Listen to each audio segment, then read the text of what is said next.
जय हिंद फ्रेंड्स, कैसे हो आप सब। जब कुरुक्षेत्र का युद्ध चल रहा था तो अर्जुन ने देखा कि मुझे अपने ही सगे संबंधियों के साथ, अपने प्यारे मित्रों के साथ, जिनके साथ मैं बचपन में खेला था, अपने गुरुजनों के साथ युद्ध करना पड़ेगा, उनको मारना पड़ेगा। तो उनका दिल बड़ा करुणा में आ गया और उन्होंने कहा कि मैं युद्ध नहीं करूँगा, चाहे आके कोई सामने से मुझे मार दे, पर मैं उसे नहीं मारूंगा। वो अपनी बातें बोलते जा रहे थे, वो करुणा में बह गए थे, वो भूल गए थे करुणा में बह के भी, मोह, उनके प्यार, उसकी मोह माया में बह के, मोह में बह के अपने गुरुजनों के, अपने सगे संबंधियों के मोह में बह के वो भूल गए थे कि ये एक धर्म युद्ध है।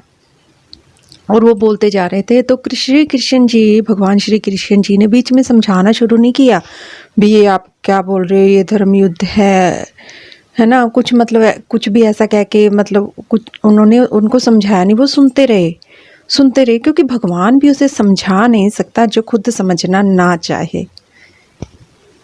ये बात भी यूनिवर्सल सच, ट्रुथ की तरह सही है, ट्रुथ ही है, ठीक है। तो अब अर्जुन ही थे, उनको पता था भी जब तक मैं शिष्य बन के भगवान श्री कृष्ण के पास नहीं जाऊंगा तब तक वो उपदेश नहीं देंगे। तो अर्जुन ने कहा था भी मैं आपका शिष्य होता हूँ, आप, मेरा मन बहुत विचलित हो रहा है, मुझे कुछ समझ नहीं आ रहा, मुझे ज्ञान दीजिए। तब उन्हें ज्ञान की प्राप्ति हुई थी, नहीं तो सुन तो बहुत सारे रहे थे, उनके मन में इच्छा ही नहीं थी समझने की, तो उनको क्या समझ आना था, उनको कहाँ से ज्ञान की प्राप्ति होती है ना। कई बार कहते भी हैं कि अर्जुन को ही क्यों ज्ञान मिला, बाकी भी तो सब सुन रहे थे, तो उनको क्यों नहीं मिला। भगवान, वो तो श्री कृष्ण तो भगवान ही थे, तो इसका यही था रीजन कि जो खुद नहीं समझना चाह रहा उसे भगवान भी नहीं समझा सकते। तो इंसान की तो औकात ही क्या है।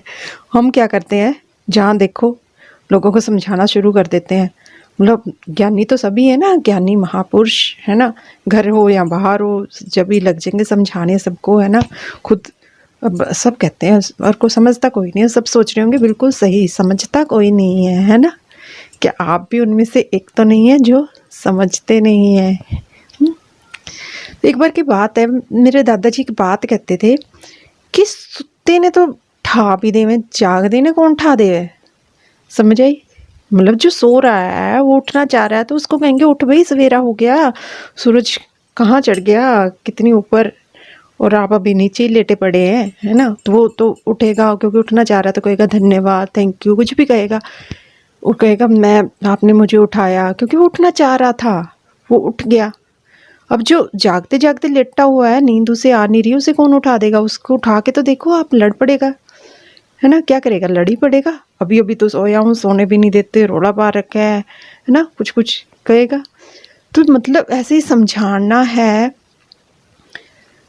किसी को समझ देना है। जो नहीं समझना चाहते उन्हें भी समझाया मत करो, क्यों घर में और बाहर लोगों को दुश्मन बनाना है बिना, अगर उनकी चाह के समझाया तो दुश्मनी बनोगे।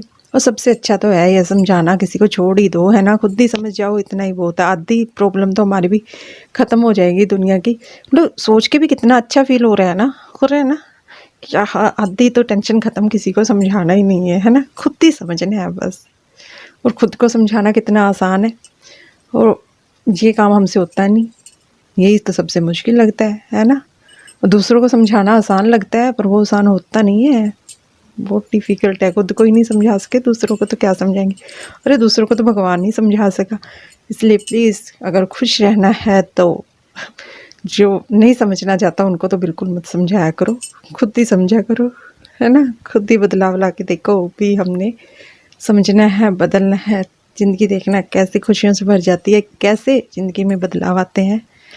बी हैप्पी, खुश रहोगे जभी तो आपको देख के कोई और खुश होएगा, है ना।